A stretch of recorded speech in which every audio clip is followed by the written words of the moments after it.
കഴിഞ്ഞ വർഷത്തെ അപേക്ഷിച്ച് ബഹ്റൈനിൽ ഈ വർഷം എത്തിയ കപ്പലുകളുടെ എണ്ണത്തിൽ 10% വർധന. ഇത് രാജ്യത്തെ വാണിജ്യം, ഇറക്കുമതി, കയറ്റുമതി, ലോജിസ്റ്റിക്സ് മേഖലകളിൽ നേട്ടത്തിന് കാരണമായി. 428 കപ്പലുകളാണ് ഈ വർഷം ആദ്യ പകുതിയിൽ ബഹ്റൈനിലെ ഖലീഫ ബിൻ സൽമാൻ തുറമുഖത്തെത്തിയത്.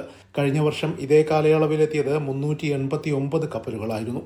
ഈ വർഷം കപ്പലുകളുടെ വരവിൽ 10% വർധനവാണുണ്ടായത്. രാജ്യത്തെ ഇറക്കുമതിയിലും കയറ്റുമതിയിലും വർധനവുണ്ടാകാനും ലോജിസ്റ്റിക്സ് സേവനങ്ങൾ വികസിക്കാനും ഇത് കാരണമായി. ഈ വർഷം കഴിഞ്ഞ ഫെബ്രുവരിയിലാണ് ഏറ്റവും കൂടുതൽ കപ്പലുകൾ എത്തിയത്. ബഹ്റൈന്റെ പ്രധാനപ്പെട്ട സമുദ്ര ഗതാഗത കേന്ദ്രവും അന്താരാഷ്ട്ര വ്യാപാരത്തിന്റെ പ്രധാന ഹബ്ബുമാണ് ഖലീഫ ബിൻ സൽമാൻ തുറമുഖം.